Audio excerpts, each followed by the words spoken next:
Assalamualaikum warahmatullahi wabarakatuh. Bismillahirrahmanirrahim. Alhamdulillahirabbil alamin. Wassalatu wassalamu ala asyrafil anbiya wal mursalin sayyidina wa maulana Muhammad wa ala alihi washabbihi ajma'in. Amma ba'd. Subhanaka la ilma lana illa ma 'allamtana innaka antal alimul hakim.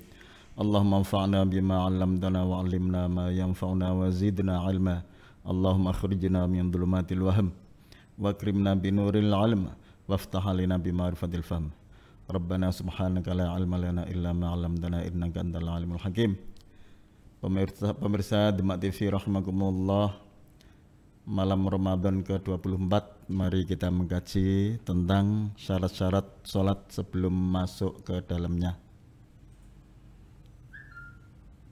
Malam Ramadan termasuk 10 terakhir adalah 10 yang mulia, dan lebih diharapkan pada malam-malam ini 10 terakhir Allah menurunkan Lailatul Qadar 1000 bulan lebih baik dari 1000 bulan.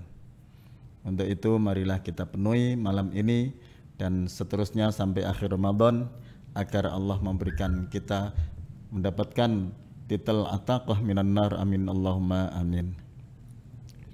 Bismillahirrahmanirrahim. Faslun ay hadza faslun utawi iki ku ana fasal suci. Wa syaraitu sholati utawi pira-pira syarate salat qabla dukhuli dalam sedurunge manjing fiha ing dalam salat. Khamsatu asya'a iku 5 pira-pira perkara.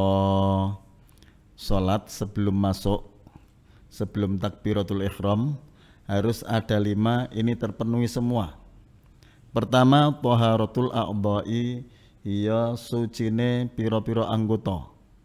Suci minal hadathi sangga hadas gede utawa cilik, wan najasi lan najis. Pertama, anggota badan mulai dari pucuk rambut tertinggi sampai jempol kaki paling bawah semuanya harus suci dari hadas. Baik itu hadas besar itu junub, hadas haid, nifas, maut, atau hadas kecil, misalkan sentuhan antara lelaki dan perempuan yang sama-sama sudah balik, atau keluar sesuatu dari jalan depan atau belakang, atau tidur yang tidak menetapkan kedua pantatnya sehingga membatalkan wudunya. Semuanya itu harus suci. Yang kedua, suci dari najis, berarti tidak ada kotoran yang najis. Kotoran yang najis misalkan bangkai, kemudian kotoran, baik itu kotoran manusia atau kotoran hewan, kemudian arak, yang najis-najis semua itu harus bersih dari najis, baik itu anggota badan, nanti juga tempat dan pakaiannya semua. Yang pertama ini badan harus bersih dari hal tersebut. Adapun yang namanya najis tentunya ada tingkatan-tingkatan. Ada yang memang tidak diampuni karena besar, ada yang diampuni karena kesulitan menjaganya, seperti tempat tidak bisa menghindari dari kotoran burung atau kotoran kelelawar. Tidak bisa menghindar sama sekali, kecuali setiap sholat pasti ada kotoran kelelawar atau burung. Nah itu juga diampuni. Termasuk juga yang diampuni di dalam badan, misalkan kita sedang kondisi ada sakit bisul, kudis, gatal-gatal, sehingga ada gatalnya sedikit dikukur-kukur, ternyata keluar darahnya. Darah sedikit dari badannya sendiri itu juga diampuni ketika sholat. Wasatrul aurati, yang kedua, lan nutupi aurat wong lanang ma baina surrah war rukbah, antara pusar dan lutut. Kalau dikatakan antara, berarti lutut tidak termasuk aurat, pusar juga tidak termasuk aurat. Akan tetapi tidak yakin kita bisa menutupi aurat kecuali setelah kita menutupi pusar dan menutupi lutut kita, baru kita yakin bahwa aurat kita sudah tertutupi. Lah yang namanya menutupi itu apa? Bukan hanya sekedar menghalangi saja, tapi itu harus menutupi, menghalangi dari pandangan. Misalkan tubuh kita sudah kita halangi tapi tidak menghalangi dari pandangan, hanya menghalangi dari sentuhan. Contohnya kita menggunakan pakaian, ternyata pakaiannya itu kainnya terbuat dari plastik, terbuat dari kaca, sehingga tubuh kita di dalam auratnya itu masih tampak, maka tidak sah karena tidak menghalangi pandangan. Sedangkan satru ini yang dikehendaki adalah menutupi dari pandangan juga. Bismillahirrahmanirrahim. Wasatrul aurati lan nutupi aurat bilibasin kelawan sandangan tahirin kang suci. Nutupi aurat kelawan sandangan sing suci. Nak nutupi aurat tapi kelawan sandangan sing najis ya ora sah. Mergo syaratnya anggota kudu suci sangka najis, panggonan ya suci sangka najis, sandangan sing dienggo ya suci sangka najis. Nah, sekarang kalau kitab-kitab yang besar itu juga syaratnya lagi kudu ora tetemunan kelawan najis, utawa orang nggawa barang sing tetemunan kelawan najis. Contohnya kita memegang tampar dan tampar itu pucuknya menyentuh najis. Lah, tampar ini kita bawa termasuk kita membawa najis, ini juga tidak sah.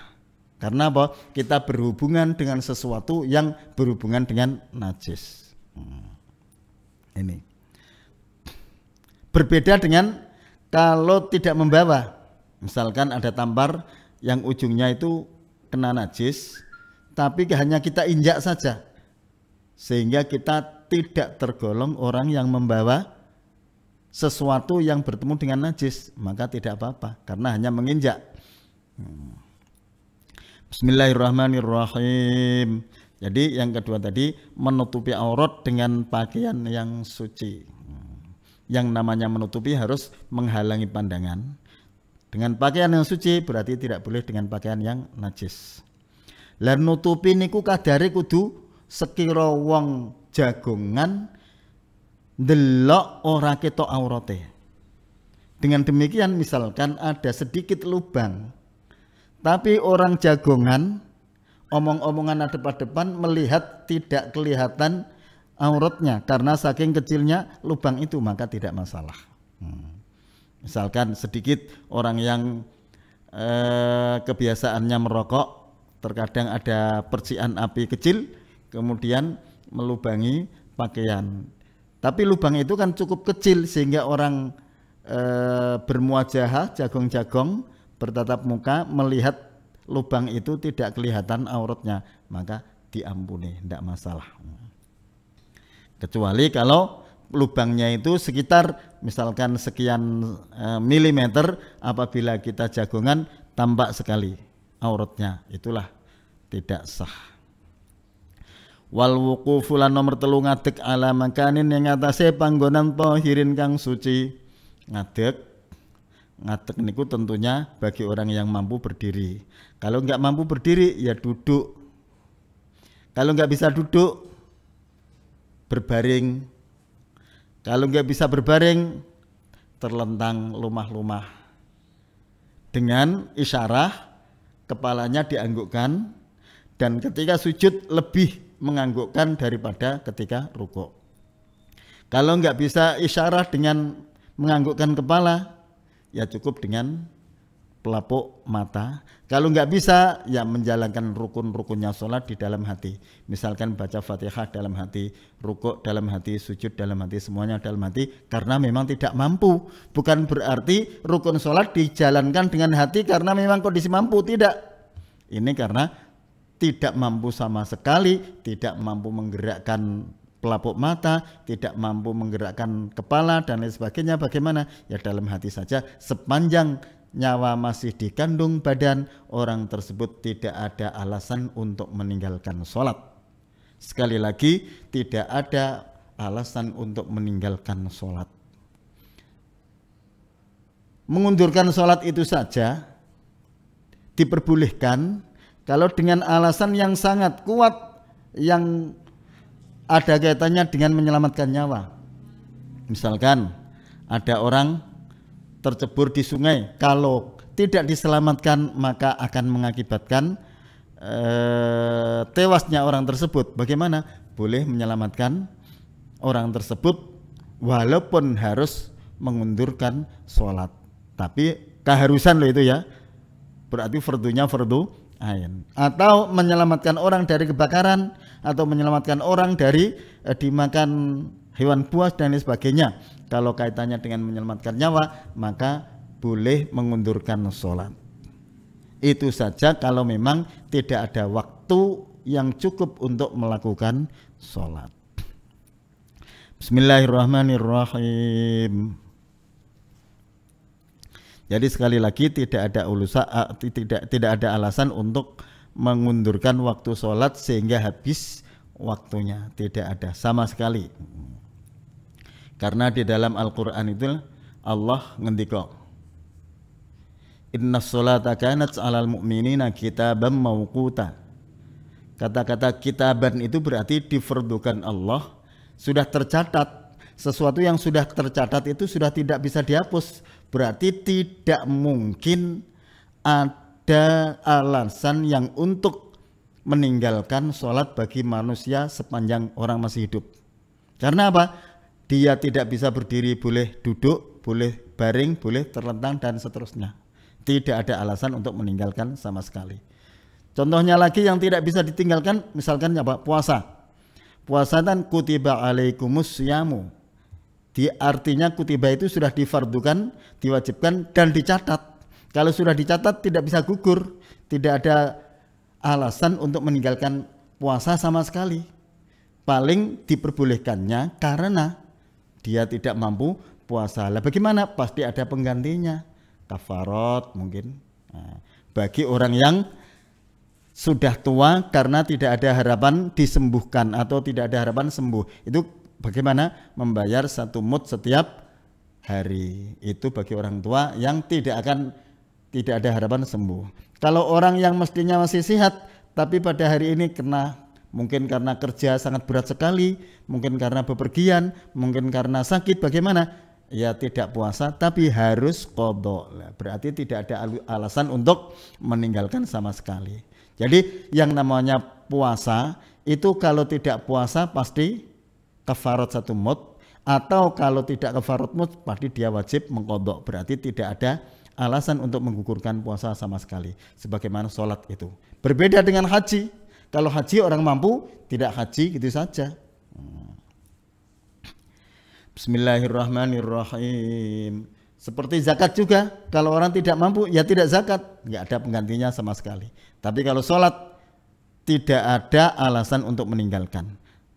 Puasa tidak ada alasan untuk meninggalkan sama sekali, pasti ada penggantinya. Karena di dalam Al-Quran sama-sama kitaban mawquta dan kutiba alaikumus syiyam. Bismillahirrahmanirrahim. Wal ilmu lan ngawruhi utawa minimal nyono bidukhulil waktu kelawan manjingi waktu.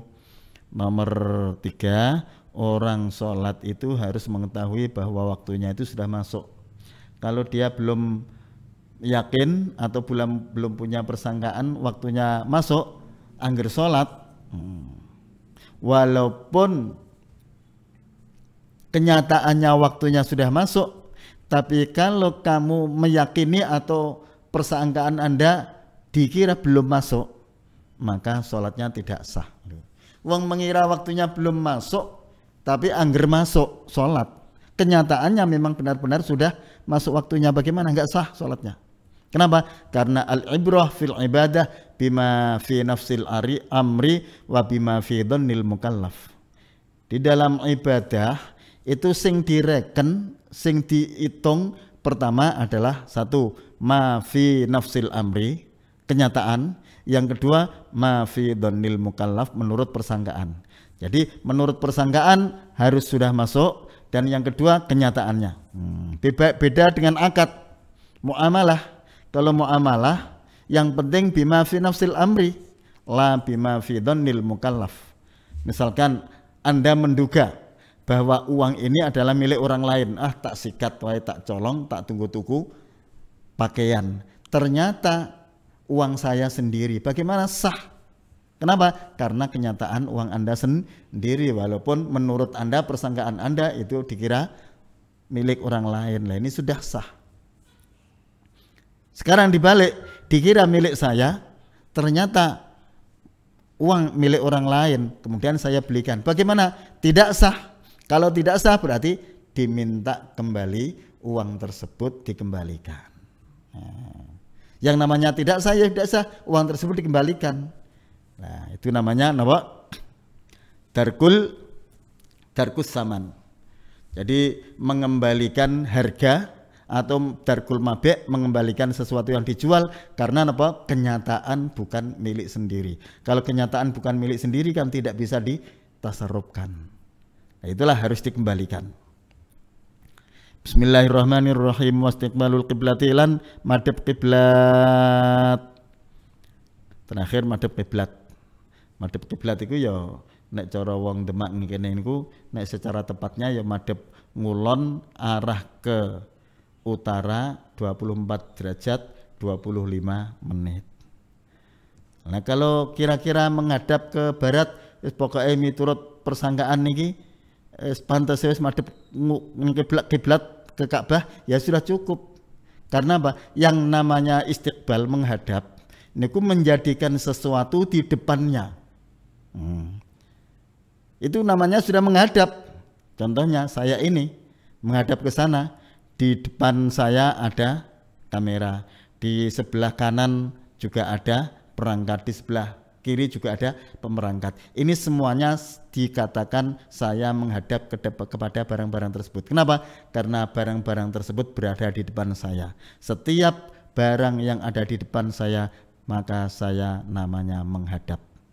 Bismillahirrahmanirrahim. Wa yajuzulan wenang apa tarkul kiblati, ninggal madhep kiblat fi halataini ing dalam tingkah loro. Wong salat ora madhep ning gone kiblat, ora madhep ning gone Ka'bah niku kena ketika ada dua hal ini. Pertama fi syiddatil khaufi, ing dalam tingkah bangete wedi. Ing dalam tingkah bangete wedi ini di dalam fikih diterangkan adalah kondisi perang.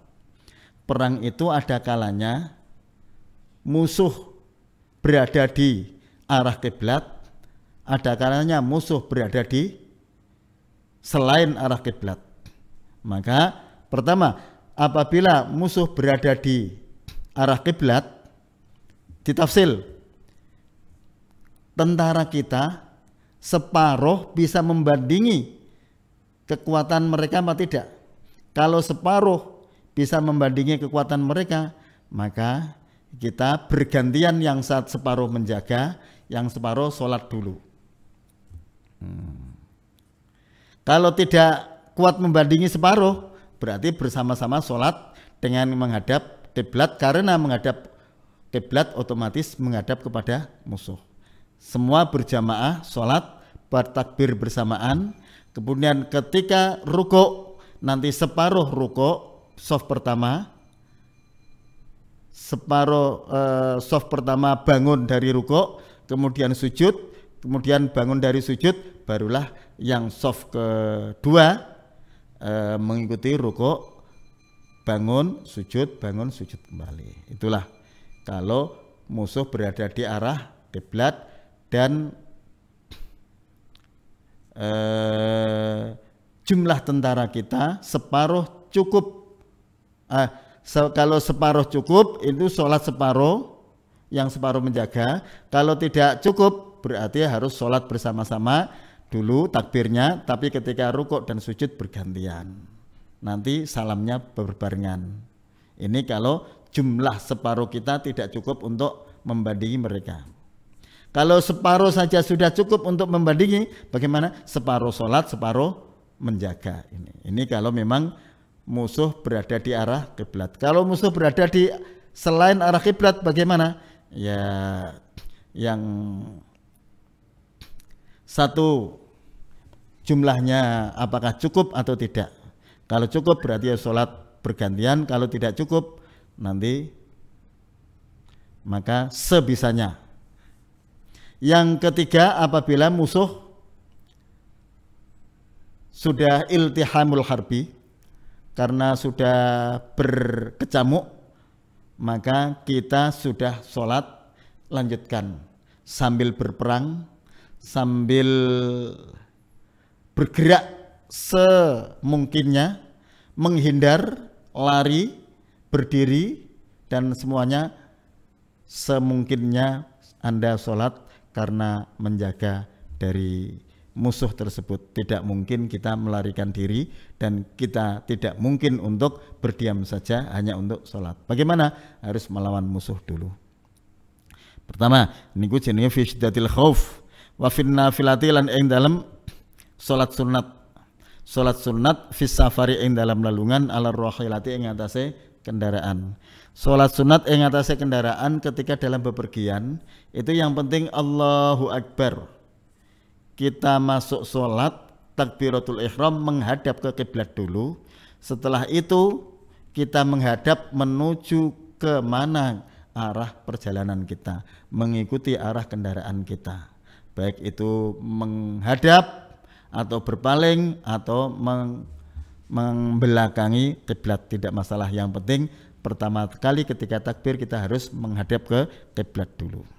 Itu kalau satu, sholatnya sholat sunat. Dua, ketika bepergian. Ketiga, ketika naik kendaraan. Kalau tidak naik kendaraan, jalan kaki bagaimana? Sama saja bisa. Yang penting takbir dulu Allahu Akbar, kemudian sambil jalan mengikuti arah. Kalau jalan kaki bisa, tapi sekali lagi itu adalah hanya sholat sunat.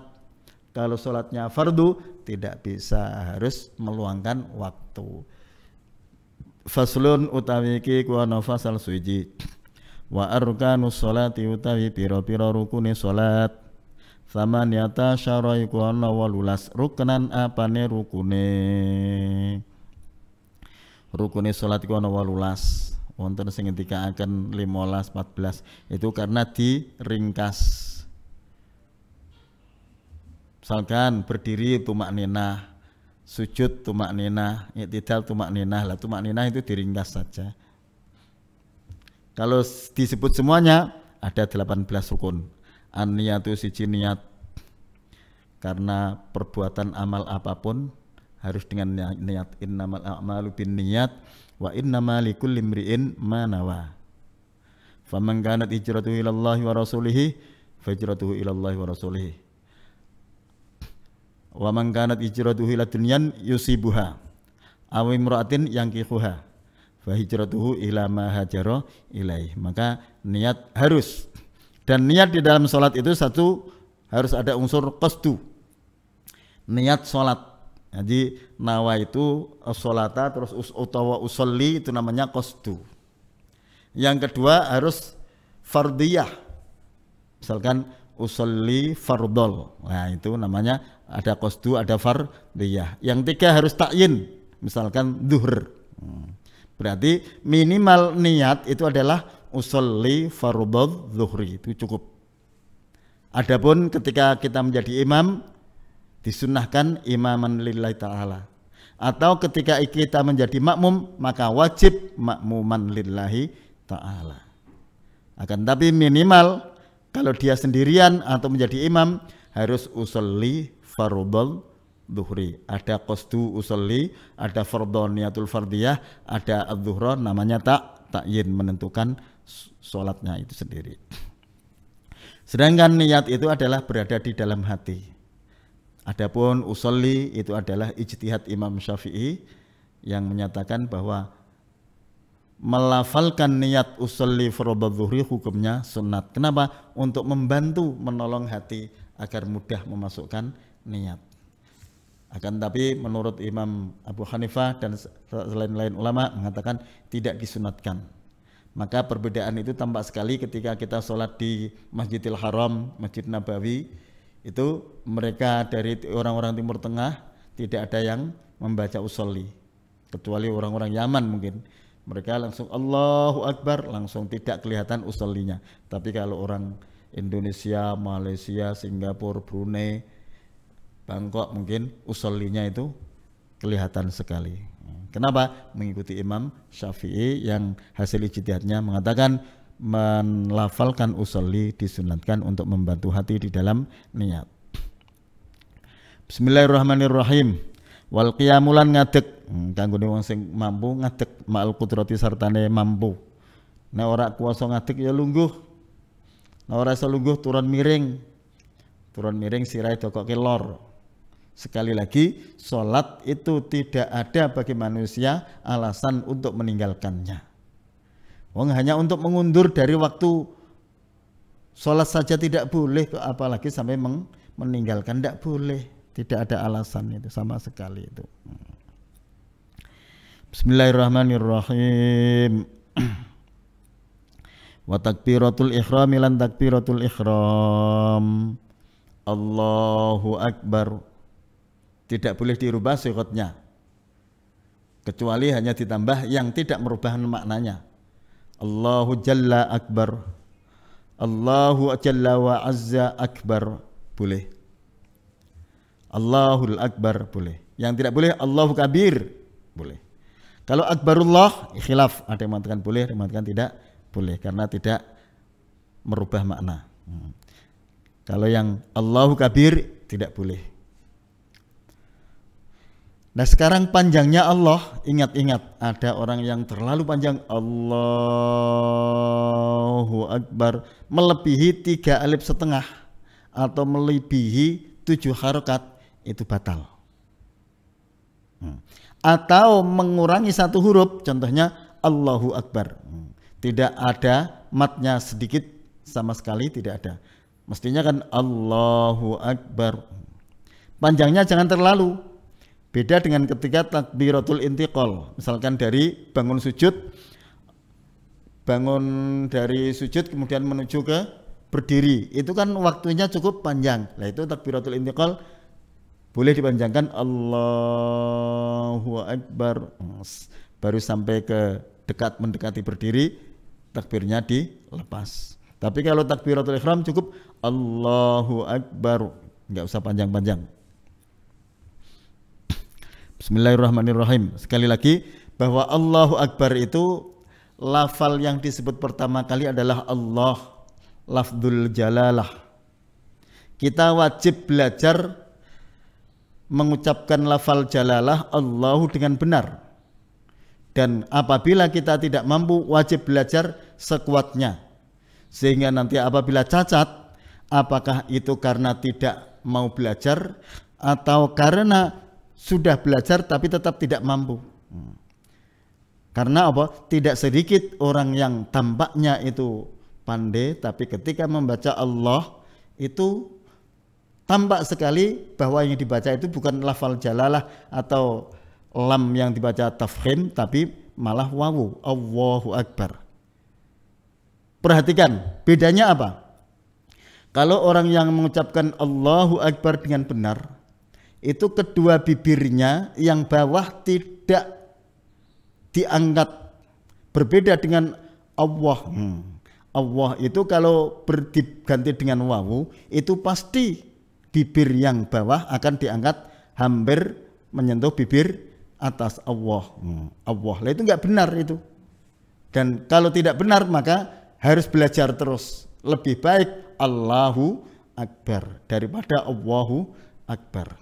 Ingat sekali, lebih-lebih apabila seorang menjadi imam. Lah ini inilah berbahaya niku. Karena lafal Allah niku adalah sebagai syarat, bukan syarat, mutlak rukun pertama kali Allahu Akbar. Bahkan di dalam hadis itu sendiri, sepanjang di bumi ini masih ada lafal Allah, Allah, Allah dengan benar, maka langit tidak akan runtuh, bumi tidak akan terguncang. La taqumu sa'atu hatta la yuqala fil ardi Allah, Allah, Allah. Makanya kita harus mengucapkan lafal Allah dengan benar, jangan sampai keliru dengan Allahu Akbar. Tampak sekali karena apa? Kedua bibir itu hampir bersentuhan. Bismillahirrahmanirrahim wa qiraatul Fatihah lan maca Fatihah. Foto Fatihah niku rukun menurut Imam Syafi'i rukun. Karena apa? Faqra'u ma tayassara minal Qur'an. Lah minal Qur'an paling gampang itu apa ya Fatihah. Fatihah ditaruh oleh Imam sahabat Utsman, Al-Fatihah itu ditaruh di paling depan sekali karena itu ummul Qur'an, ummul kitab. Wa bismillahirrahmanirrahim utawi bismillahirrahmanirrahim ayatun iku ayat minha sangka Fatihah. Mulane iku nuduhake nek kitab niki sing kita aji niki Syafi'iyah. Nek menurut Hanafiyah iku mboten katut Fatihah. Mangkene nek tenggene Masjidil Haram, Masjid Nabawi ora krungu bismillah langsung Bismillahirrahmanirrahim. Ora krungu ya. Ora krungu sama sekali. Alhamdulillahirabbil alamin. Ar-Rahmanir-Rahim. Maliki yaumiddin. Tidak terdengar bismillah. Tapi kalau imamnya Abdurrahman Asyurem itu bismillahnya terdengar lirih-lirih. Bacaan sinnya itu terdengar lirih-lirih, menunjukkan bahwa beliau itu membaca bismillah. Ingat, bagi kita Syafi'iyah, kalau kita mau jamaah di Masjidil Haram, Masjidil Nabawi, kalau kita telinga kita tidak membaca, tidak terdengar bacaan basmalahnya para imam, bagaimana? Tahsinan lidzanni itu wajib, bahwa kita memperbaiki persangkaan kita bahwa imam membaca bismillah pelan-pelan. Kalau kita tidak punya persangkaan bahwa imam membaca bismillah pelan-pelan, berarti kita menganggap bahwa imam tidak baca bismillah. Kalau kita menganggap bahwa imam tidak baca bismillah, berarti menurut Anda imam bacaannya kurang. Kalau imam bacaannya kurang, maka Anda tidak boleh berjamaah dengan imam yang bacaannya kurang. Oleh karena itu, di dalam kitab Fathul Mu'in, Tahsinud Dhanni memperbaiki prasangka bahwa imam adalah membaca Fatihah, membaca basmalah dengan pelan-pelan itu harus. Syarat mutlak bagi sahnya kita untuk mengikuti menjadi makmum imam yang ada di Masjidil Haram dan Masjidil Nabawi. Bismillahirrahmanirrahim. Warruku ulan ruku. Ruku itu kepala kita tengklukkan 90 derajat, itu paling sempurna. Minimal yang penting kalau ke atas mendekati ke rukuk daripada dibandingkan ke berdiri. Minimal. Bismillahirrahmanirrahim wa tuma'ninatu lam tuma'ninah. Anteng, meneng fihi ing dalam rukuk. Dadi rukuk niku kudu ana menenge. Aja kaya bal kontal, aja kaya jago nyucuk, aja kaya makdul-dul niku. Gimana? Harus ada unsur tuma'ninah, meneng walaupun waktu yang sebentar saja. Sak menengan tok wis cukup. Berbeda dengan wukuf. Kalau wukuf di Arafah itu fauqat tuma'ninah. Menenge kudu ana beberapa kali meneng. Tapi nak rukuk, sujud, i'tidal niku meneng sediluk tak pun cukup. Sing penting ana unsur meneng plek plek plek plek niku pun tuma'ninah. Bismillahirrahmanirrahim warrafulan tangi. Tangi sangka rukuk wal i'tidalu lan jejeg. Wa tuma'ninatu lam tuma'ninah fi dalam i'tidal. Dadi tangi sangka rukuk terus ngadeg jejeg kudu ana tuma'ninai anteng ketika i'tidal. Sami Allahu liman hamidah baru i'tidal. Wasujudu lan sujud. Sujud niku ada rukun 7 yang harus melekat ke bumi. Pertama, sebagai mu'dhamul arkan adalah jabhah, batuk. Dahi kita harus diletakkan di tanah. Salehke ning ngene sajadah. Lan kudu ana unsur metel sithik. Sing metele niku kira-kira sak bobote sirah. Nak terima ngiring-ngiring tok ora cukup. Kudu ana sedikit menekan sekira umpama ana kapuk utawa kapas, terus ngisore kapas tiba tanganmu, terus mbok petelake sirah, lha iku krasa ning gone tangan. Lah niku namanya ada sedikit menekan. Sidik napa metelake sirah kudu ana. Ora tipe angger selehake kandel tok mboten kudu ana, sedikit nekan. Wa tumakninatu lam tumaknina fihi ing dalem sujud niku kudu ana tumakninae. Sujud niku pekerjaan orang sholat yang paling merasa merendahkan diri di hadapan Allah itu adalah sujud. Aqrabu ma yakunul abdu min rabbihi wa huwa sajidun. Hamba sahaja, seorang hamba Allah paling dekat kepada Allah itu adalah ketika dia bersujud. Di saat dahi batuk ditempelkan ke tanah, ke sajadah, maka kita adalah merasakan bahwa kita manusia yang paling rendah serendah-rendahnya dan bersujud kepada Tuhan yang maha tinggi. Makanya yang disebut adalah Subhana Rabbiyal A'la, maha suci Tuhanku yang maha luhur. Karena kita sedang berada di posisi yang terendah, maka memuji dan membersihkan, maha sucikan Allah Tuhan yang maha tinggi. Sebagaimana ketika kita rukuk membaca Subhana Rabbiyal Azimi, karena rukuk adalah berlambang orang yang merasa kecil. Oleh karena itu memuji kepada Allah, bertasbih kepada Tuhan yang maha besar. Bismillahirrahmanirrahim. Wal julusulan lungguh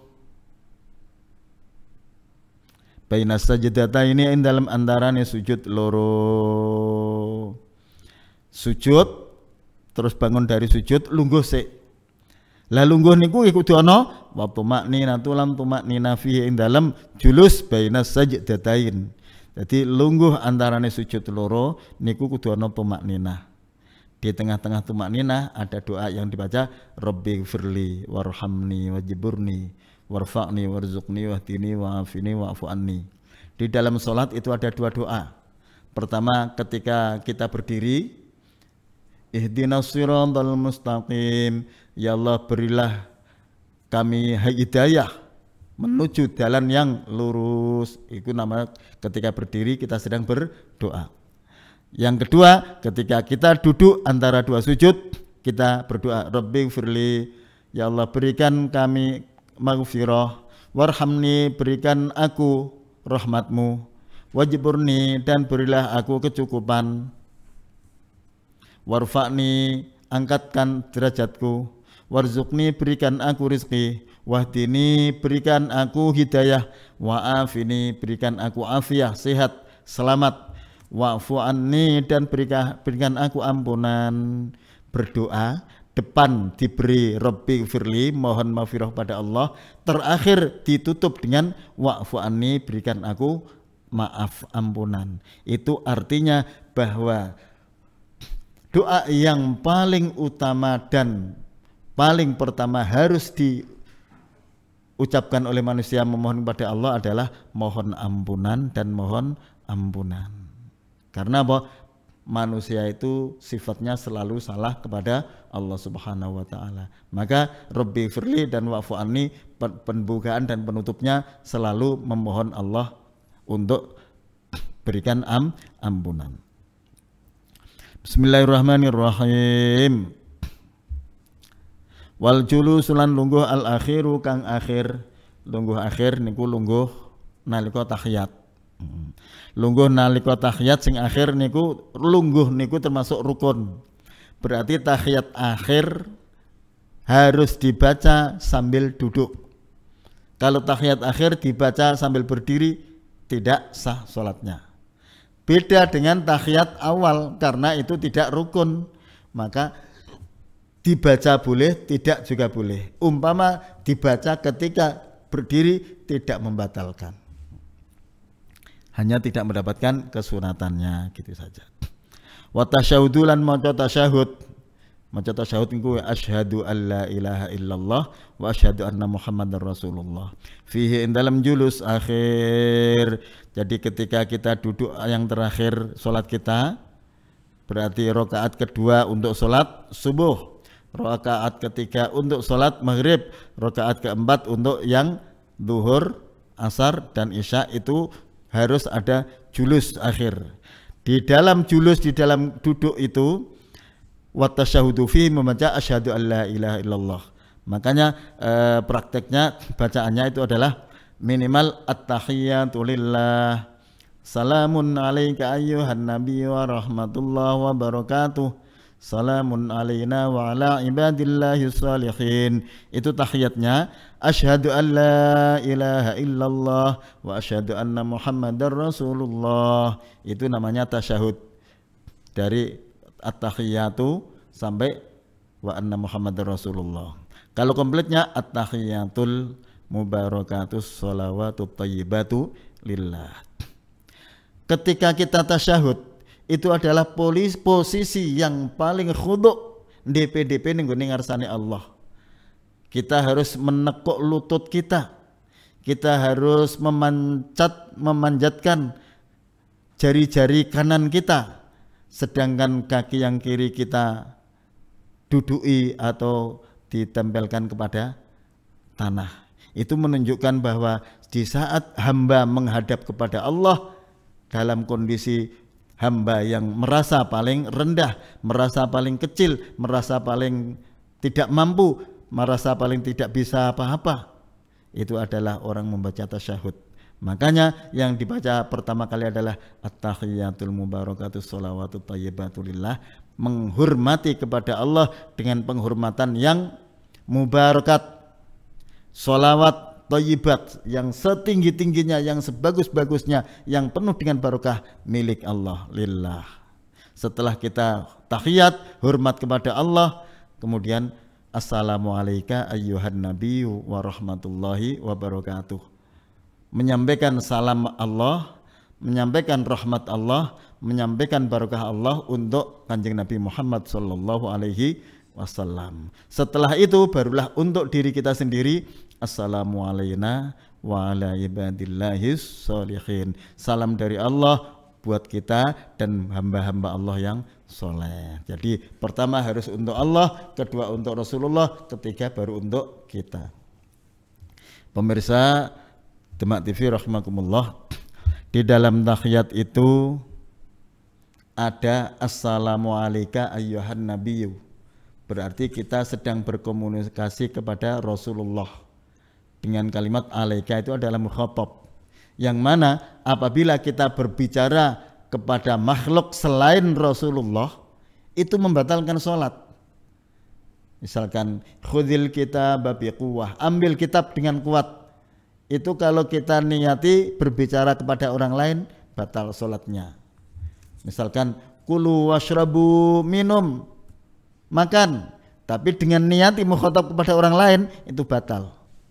Lah kenapa assalamu alayka ayyuhan nabiyyu tidak batal? Nah, karena Rasulullah itu adalah asyari', sehingga kita menyampaikan salam dari Allah buat Rasulullah sebagai asyari' tidak batal. Itulah satu-satunya komunikasi di dalam sholat kepada manusia tidak batal, hanya khusus kepada Rasulullah sallallahu alaihi wasallam.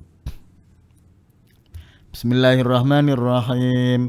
Wassalatu lan maca sholawat ala nabi ing atase Kanjeng Nabi Muhammad sallallahu alaihi wasallam, fihi ing dalem julus akhir kudu ana sholawate. Sholawate pripun? Allahumma sholli ala Muhammad wa ala ali Muhammad, miturut hadise ngoten, kama shallaita ala Ibrahim wa ala ali Ibrahim. Nah, menurut ulama-ulama fikih sing Syafi'i dan Syafi'iyah ditambahi sayyidina.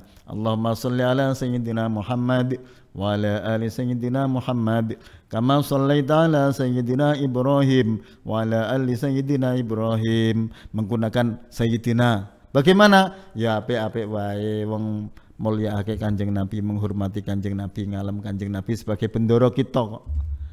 Kanjeng Nabi ngendika ana sayyidu waladi Adam, ana sayyidu waladi Adnan wala fakhra. Aku ora sombong, aku iku dadi sayyidi waladi Adnan. Lah kita di dalam salat tahiyat Allahumma sholli ala sayyidina Muhammad ya tidak masalah, baik itu di dalam salat atau di luar salat. Atau yang lain enggak mau Allahumma sholli ala Muhammad ya terserah. Inilah Rasulullah di dalam membaca solawat di dalam salat, di dalam tahiyat, sehingga mengidolakan Nabiullah Ibrahim sampai di dalam salatnya kama shallaita ala sayyidina Ibrahim wa ala ali sayyidina Ibrahim. Ya Allah, berikan rahmat takzimmu kepada kanjeng Nabi Muhammad dan keluarga kanjeng Nabi Muhammad sebagaimana engkau memberikan rahmat takzimmu kepada Nabi Ibrahim dan keluarga Nabi Ibrahim. Kenapa? Itu menunjukkan bahwa Rasulullah itu sebagai orang yang sangat menghormati kepada Nabi Ibrahim. Milik kayak Nabi Ibrahim, sareh ning Nabi Ibrahim niku satu-satunya nabi yang punya putra nabi. Satu, Nabiullah Ismail putra pertama, yang kedua Nabiullah Ishak putra yang kedua. Dari Nabi Ishak punya putra nabi lagi yaitu Nabi Yakub. Dari Nabi Yakub punya putra lagi Nabi Yusuf. Maka Nabi Yusuf itu di dalam hadis Rasulullah disebutkan Al-Karim, Ibnul Karim, Ibnul Karim, Ibnul Karim, Yusuf bin Yakub bin Ishak bin Ibrahim. Nikulah. Oleh karena itu di dalam salat Rasulullah selalu merindukan kepada Nabi Ibrahim kama shallaita ala Ibrahim wa ala ali Ibrahim wa barik ala Muhammad wa ala ali Muhammad kama barakta ala Ibrahim wa ala ali Ibrahim fil alamin innaka Hamidum Majid. Fihi ing dalam julus akhir wa taslimatu lan salam al-ula kang pertama assalamualaikum warahmatullah pertama, yang kedua tidak rukun, jadi yang rukun satu saja. Kesunatane assalamualaikum warahmatullah, jadi yang pertama noleh ke kanan. Salam pertama niku diniati kalau dia imam, diniati uluk salam kepada makmum yang ada di arah kanan. Salam kedua diniati uluk salam kepada makmum yang berada di kiri, termasuk malaikat-malaikat yang ada di kanan dan di kiri. Kalau kita menjadi makmum berarti assalamualaikum menjawabi pertama menjawabi salam dari imam, yang kedua menyalami kepada orang-orang yang berada di kanan dan kiri kita. Nah, wa niyatul khuruj lan niat metu minas sholati sangka salat. Di dalam kitab yang lain ada yang tidak usah disebutkan niatul khuruj. Kenapa? Karena assalamualaikum niku wis batal salate. Mergane napa? Assalamualaikum kan pun ngomong karo wong. Lah uluk salam karo wong niku ana salate pun batal. Lah wis batal salate diniati metu ya kena, ora diniati metu ya wis rampung salate. Makanya di dalam sholat itu ada takbir pertama itu disebut takbiratul ihram. Kenapa? Dengan takbir pertama itu menjadi haram hal-hal yang sedianya halal, maka disebut takbiratul ihram. Sedangkan tahallul salam terakhir disebut salam tahallul. Kenapa? Dengan salam sesuatu yang asalnya haram menjadi halal, maka salam tersebut disebut tahallul. Seperti halnya orang mau haji atau mau umroh. Ketika pertama kali memakai pakaian dan nawaitul hajjah itu akan disebut ihram. Kenapa? Karena dengan niat masuk ke haji, dengan niat masuk ke umroh, berarti hal-hal yang sedianya halal menjadi haram, maka disebut ihram. Setelah kita potong rambut disebut tahallul. Kenapa? Karena dengan potong rambut yang tadinya haram menjadi halal, maka disebut tahallul. Wa tartibul arkani lan ngurutake pira-pira rukun alama ing atase barang zakarna kang nutur sapa ingsun hu ing ma. Salat niku urut niku ya awit Allahu Akbar sik, terus Fatihah, rukuk, tangi, sujud, tangi, saterusé, terus terakhir bar tangi sangka sujud terus tahiyat. Tahiyat terus sholawat, bar sholawat terus assalamualaikum kayak rampung. Diwolak-walik ora urut niku ora oleh. wa sunanuha utai pira-pira kesunatane salat qabla dukhuli ing dalem sedurunge manjing fiha ing dalem salat syai'ani ku ana rong perkara. Kalau kita sudah rampung bicara tentang rukun-rukunnya, lah napa rukun niku? Sesuatu yang tidak boleh ditinggalkan, dan rukun itu adalah bagian dari salat itu sendiri. Beda dengan syarat. Kalau syarat itu sesuatu yang harus dilakukan mulai sebelum salat dan masuk dalam sholat sampai akhir harus terus, tapi bukan bagian dari sholat, itu namanya syarat.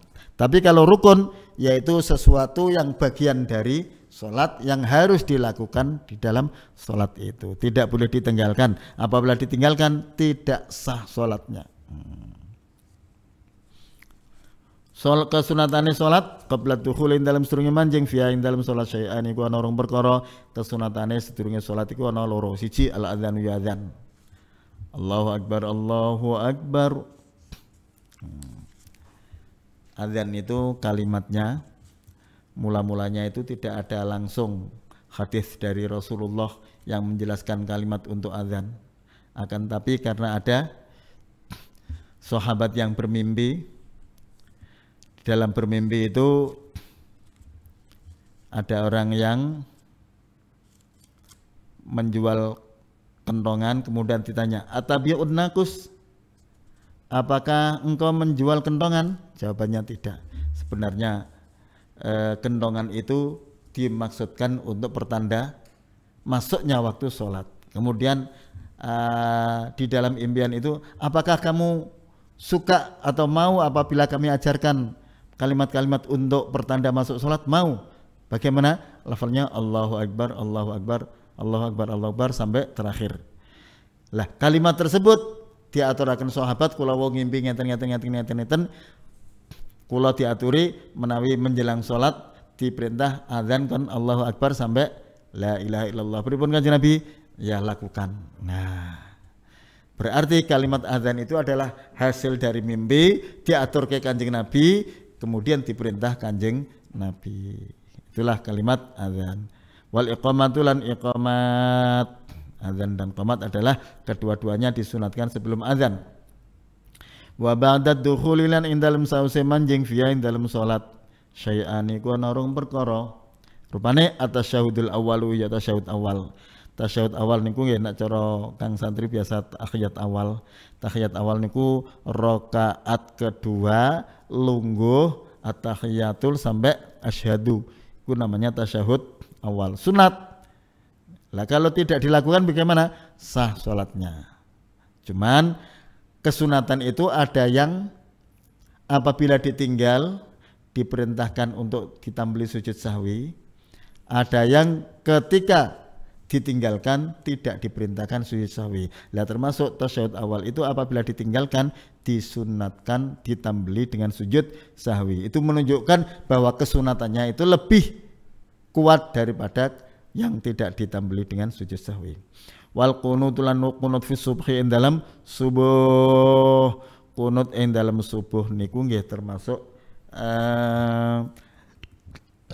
sunat ab'ad sama dengan tasyahud awal, yang apabila orang di dalam sholat subuh kok lupa membaca kunut sebelum salam disunatkan apa? Sujud sahwi. Bismillahirrahmanirrahim. La sholat doa kunut iku pertama disunatkan bagi sholat subuh.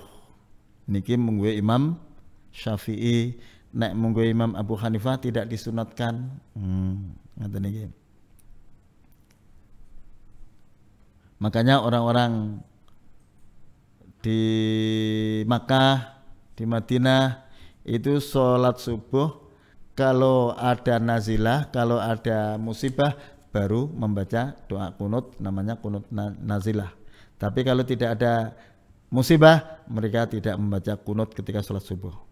Wafil witri lan ing dalam witir, doa kunut ing dalam salat witir, fin nisfi ing dalam separuh asani kang kaping pindho min syahri Ramadan sangka bulan Ramadan. Mulai tanggal 16 sampai akhir Ramadan ketika salat witir disunatkan membaca doa kunut. Itu sudah berjalan semuanya baik itu orang-orang yang Hanafi atau yang Syafi'i, semuanya mensunatkan ketika witir separuh kedua dari Ramadan disunatkan kunut. Wa hayatuha utawi sunat hayati salat khamsata asyara iku ana 15 apane khoslatan pekertine. Dene salat kesunatane sunat hayat iku ana 15. Kalau yang tasyahud awal dan kunut tadi tergolong sunat ab'ad, di mana apabila ditinggalkan disunatkan ditambali sujud sahwi. Tapi kalau sunat hayat apabila ditinggalkan sengaja ataupun tidak diperintahkan untuk menambili dengan sujud sahwi.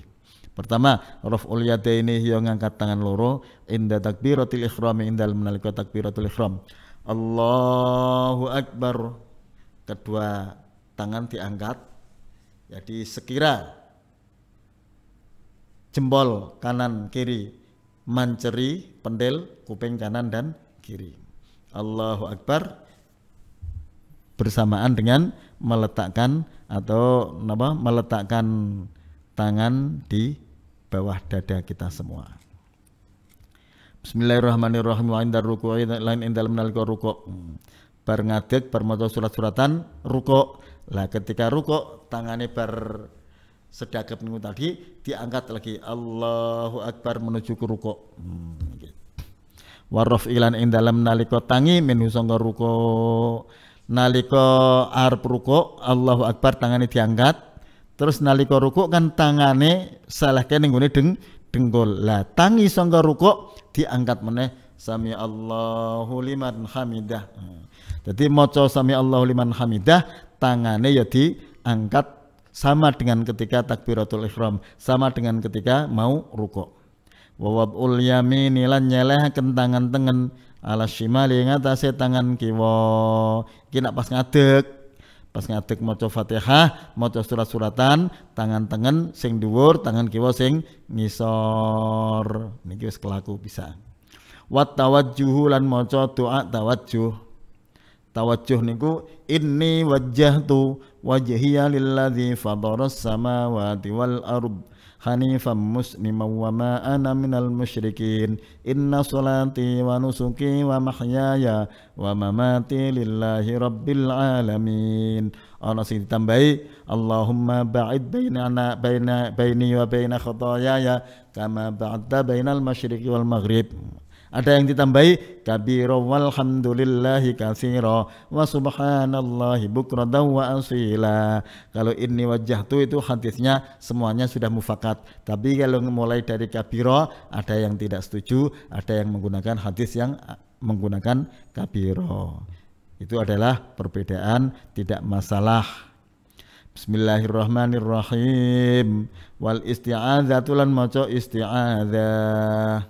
A'udzu billahi minasyaitonir rajim. Maca niku sebelum membaca Fatihah. Baik itu pada rakaat pertama, kedua, ketiga, keempat semuanya setiap menjelang baca Fatihah sebelum bismillah disunatkan a'udzu billahi minasyaitonir rajim semuanya. Wal jahrulan banter fi maudhihi ing dalem panggonane al jahr. Panggonane banter niku salat napa? Maghrib rakaat 1 2, Isya rakaat 1 2, subuh rakaat 1 2 niku sing banter. Selain itu maghrib rakaat ketiga ireh-ireh, Isya rakaat 3 4 ireh-ireh, duhur semuanya ireh, asar semuanya ireh. Lah napa bedane? Salat niku kabeh manut Kanjeng Nabi Muhammad sallallahu alaihi wasallam. Karena intine agama Islam itu adalah anut dateng Kanjeng Nabi, salat anut Kanjeng Nabi. Mulane ketika awal-awal Islam Kanjeng Nabi salat niku ning gune dhuwur mimbar kon delok wong-wong karo ngendika sallu kama raaitumuni usolli. Salatlah kamu semua seperti kamu melihat aku sedang salat. Lah sing diwaca Kanjeng Nabi apa? Sing ditindakke Kanjeng Nabi apa? Carane piye kabeh? Lah nganut Kanjeng Nabi.